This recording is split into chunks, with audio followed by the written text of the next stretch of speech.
Hey guys, welcome to my channel. So ఈ వీడియోలో nightlife in Bangla Road చూపించబోతున్నాను అనమాట. ఎలా ఉంటుంది నైట్ అనేది.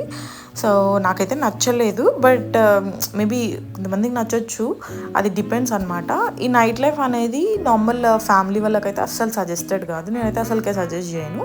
ఓన్లీ ఫ్రెండ్స్ అండ్ కపుల్ వాళ్ళకైతే ఓకే, వాళ్ళు అయితే వెళ్ళొచ్చు అండ్ ఎంజాయ్ చేయొచ్చు. అండ్ ఫ్యామిలీ వాళ్ళకి ఎందుకు వద్దంటున్నానంటే, ఇది మొత్తం 18+ అడల్టరీ యాక్టివిటీస్ అంతా ఉన్నాయన్నమాట. నాకు అక్కడ చూడగానే నాకే నచ్చలేదు యాక్చువల్లీ. అండ్ ఇక్కడ మొత్తం లైవ్ బార్స్ అండ్ డీజే అంతా అవే ఉన్నాయన్నమాట. ఎక్కడ చూసినా ఆల్కహాల్ ఉండే, ఎక్కడ చూసినా లైవ్ బ్యాండ్స్ ఉండే, అండ్ ఎక్కడ చూసినా కెనబీస్ అనేది ఉండే. కెనబీస్ గురించి నేను మీకు మళ్ళీ చెప్తాను. ఈ నైట్ లైఫ్ మాత్రం ఫ్యామిలీ వాళ్ళు వెళ్ళాలనుకుంటే 8 తర్వాత 8 to 9:30 లోపు చూడొచ్చు. అది normal friends and couple explore చేయాలి అనుకున్నారంటే ఆఫ్టర్ 10 ఎక్స్ప్లోర్ చేయడం better. I would suggest that. And ఆ బాలీవుడ్ అనేది ఇండియన్ క్లబ్ అనమాట. సో అది కూడా బాగుంటుంది అని చెప్పేసి నేను చాలా వీడియోస్లో చూశాను, బట్ మాకు టైం లేక మేము వెళ్ళలేదు. అండ్ ఇక్కడ ఎక్కడ చూసినా కూడా మొత్తం ఆల్కహాలే కనిపిస్తుంది నాకు. అండ్ ఎక్కడ కూడా ఫుడ్ అనేది నాకు ఎక్కడ కనిపించలేదు. ఈ స్ట్రీట్ మొత్తం షాపింగ్ అండ్ అదర్ యాక్టివిటీసే ఉన్నాయన్నమాట. అండ్ ఈ వీడెన్ అని ఉంది కదా, ఈ కెనబీస్ వీడెన్ అనేది లైక్ ఇట్స్ ఏ డ్రగ్ అనమాట. థాయిలాండ్లో ఇది లీగల్ అంట.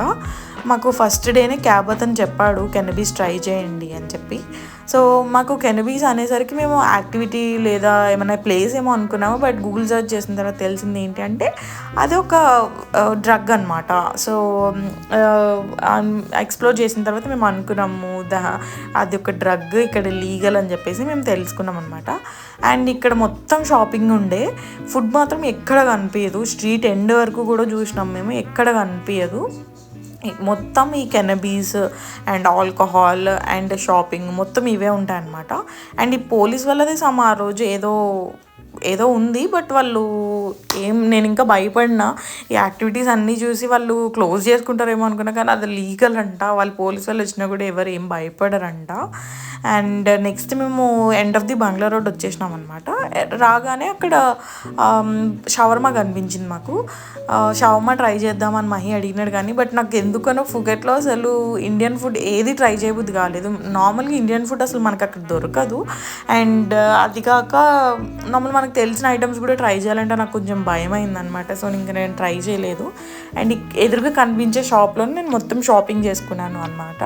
లైక్ ఫ్రేమ్స్ అండ్ ఆల్ అంతా నేను షాపింగ్ చేసుకున్నాను అక్కడే. అండ్ ఇక్కడ ఫెదర్ క్రౌన్స్ వేసుకున్న వాళ్ళు ఉన్నారు కదా, సో వాళ్ళు ఏంటిదనంటే వాళ్ళతో ఫోటో దిగడానికి 100 థాయ్ బాత్ ఛార్జ్ చేస్తారంట. నార్మల్గా ఫొటోస్ వీడియోస్ క్యాప్చర్ చేయకూడదంట వాళ్ళని. సో దూరంగా వచ్చి క్యాప్చర్ చేశాడు మహి వాళ్ళకి కనిపించకుండా. అండ్ ఇది ఇంకా అయిపోయింది. పతంగ్ బీచ్కి వెళ్తున్నప్పుడు మాకు ఢిల్లీ దర్బార్ అని ఒక ఇండియన్ రెస్టారెంట్ కనిపించింది. సో వెంటనే ఎంత ఆనందంతో వెళ్ళిపోయినామో, లోపలికి వెళ్ళి ఫుడ్ అంతా ఆర్డర్ ఇచ్చుకున్న తర్వాత టేస్ట్ కొంచెం అంటే లైక్ సౌత్ ఇండియన్ స్టైల్ అయితే రాలేదు, అది నార్త్ ఇండియన్ ఫుడ్ కదా, సో మనకు అంత నచ్చదు. అండ్ స్ట్రీట్ ఫుడ్ మాత్రం చాలా చాలా ఉన్నాయి అక్కడ, కానీ స్ట్రీట్ ఫుడ్ కూడా మొత్తం లైవ్ వేస్తున్నారనమాట. లైవ్ మనకు అలవాటు ఉంటే పర్లేదు, అక్కడ కొత్తగా ఎక్స్ప్లోర్ చేద్దాం అనుకున్న వాళ్ళకైతే సజెస్ట్ చేస్తా, బట్ కొత్తగా ట్రై చేయలేము అనుకున్న వాళ్ళకి not suggested. Thank you for watching. Please do like, share, comment, and please do subscribe. Bye bye.